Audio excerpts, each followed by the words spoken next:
Hello everyone, কেমন আছেন? আমি ভালো আছি। আজকে একটু শরীরটা খারাপ, জানি না কি জন্য হচ্ছে, খুব মাথা ঘুরছে কালকে থেকে। তো আজকে আপনাদের সঙ্গে শেয়ার করছি এটা খুব প্রতিদিনকারই আবার রান্না। মানে আমি অনেক বছর আগে টিভিতে দেখেছিলাম, রান্নাঘর হতো তখন। 3 ফোড়নের রান্না, মাছ দিয়ে হবে এটা। এটা প্রথমে আমি অল্প তেল দিয়ে দিলাম। এখানে আমি মাছটা আপনাদের ভাজা দেখাইনি, মাছটা ভেজে রেখেছি। আর এদিকে যেটা বলছি 3 ফোড়ন, এই যে মৌরি, মেথি আর কালো জিরে, এই 3টে ফোড়ন দিয়ে রান্না হবে। খুব খুব এক্সক্লুসিভ একটা রান্না, খুবই সুন্দর হয়। কথা বলতে বলতে করব। তেলটা গরম হয়ে গেছে, আমি এখানে এই ফোড়ন 3টে দিয়ে দেবো।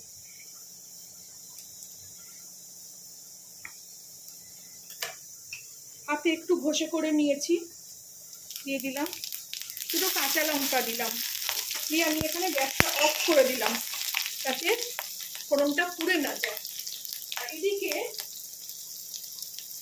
এরকম আমি হাফ গ্লাস, দেখুন বোঝা যাচ্ছে, হাফ গ্লাস দুধ নিয়েছি। এই যে এর সঙ্গে আমি হাফ কাপ, ওই হাফ গ্লাস যেটা দুধ নিয়েছি তার সঙ্গে আমি বাকি হাফটা এরকম একটু সর্ষের তেল মিলিয়ে দেবো। এই দেখুন, বুঝতে পারছেন, এই এতটা মতন সর্ষের তেল মেলালাম আর এতটা মতন দুধ আছে। এটাকে আমি ভালো করে মিলিয়ে নেবো। খুব খুব সুন্দর রান্নাটা, ভীষণ ভালো খেতে হয় এটা। এটা আমি ভালো করে ফেটিয়ে নিয়ে আসছি। এবার গ্যাস অফ অবস্থাতেই আমি এটা ফোড়নে ঢেলে দেবো, দিয়ে এবার গ্যাসটা জ্বালাবো।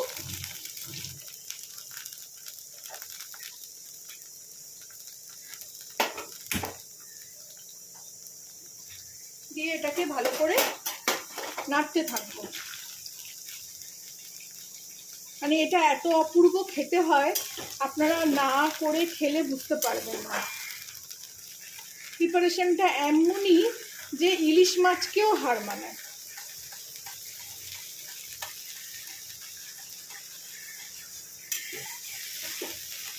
এইভাবে দুধ আর তেলটাকে ভালো করে মিলিয়ে নিচ্ছি আমি। খুব ইজি রান্না। আমি বহু বছর আগে যখন দিল্লিতে থাকতাম তখন রান্নাঘর বলে যে জিটিভিতে প্রোগ্রামটা হতো, সুদীপা করতো, তখন ওইখানে একজন এসে এই রান্নাটা করেছিলেন।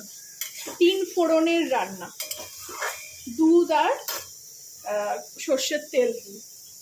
আমি এই গ্লাসটা ধুয়ে একটু জল আরও দিয়ে দেবো। দেখুন তেল মিলে গেল। আঁচটা জোর করে দিই। এই সময় আমি এতে বেশি কিছু মশলা পড়বে না, একটু হলুদ, দেখুন একটুখানি হলুদ দিলাম, একটুখানি কাশ্মীরি লঙ্কার গুঁড়ো। রংটা কিছু বদলাবে না, এরকম সাদা সাদাই হবে। দুধ তো একটু মিষ্টির দিকেই থাকে, তো হালকা একটু চিনি দেবো, এই যে অল্প একটুখানি, যেটা আমি দিই যেরকম রান্নার জন্য, টেস্টের জন্য দিই সবসময়, সেই রকম। আর রইল সবথেকে মেন ইনগ্রিডিয়েন্টস, নুন।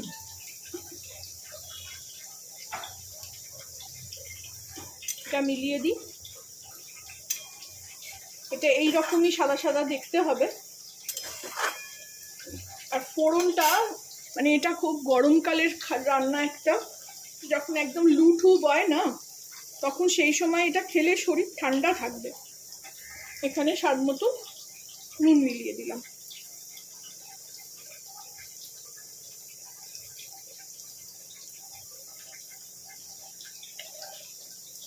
এটা তো ফুটছে, এবার আমি এতে মাছটা ছেড়ে দেবো।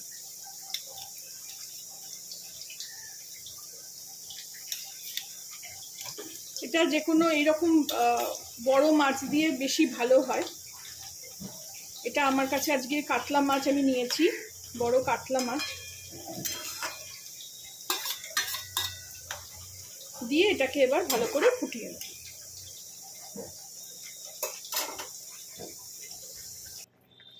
ফিরে আসলাম, দেখুন এটা ফুটছে। মাছটাকে আমি একবার উল্টে দিয়েছি, কি সুন্দর দেখতে হলো। দুধটা কিন্তু কাটেও নি, অথচ এত সুন্দর একটা গ্রেভি তৈরি হয়ে গেল। দেখুন মোটা করে একদম। আমি তো তেল কম খাই বলে কম দিয়েছি। এখানে একদম দুধ হাফ কাপের সঙ্গে তেল হাফ কাপ দিতে হবে, মানে সম পরিমাণ দুধ আর তেলটা থাকবে। সর্ষের তেল দিয়েই করা এটা। আর আমি তেলটা কম খাবো বলে দুধটা একটু বেশি দিয়ে তেলটা একটু কম দিয়েছি। অলরেডি রান্নাটা ডান।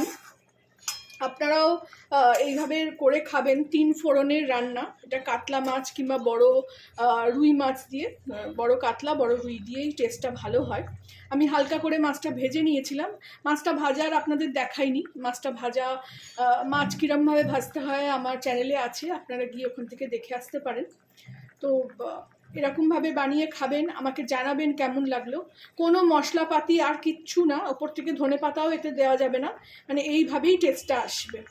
তো ভালো লাগলে আমার চ্যানেলটাকে একটা লাইক, শেয়ার অ্যান্ড সাবস্ক্রাইব করে দেবেন। এখানে গ্যাস অফ করলাম। খুব চটজলদি একটা রান্না, আমি অনেকবার করেছি।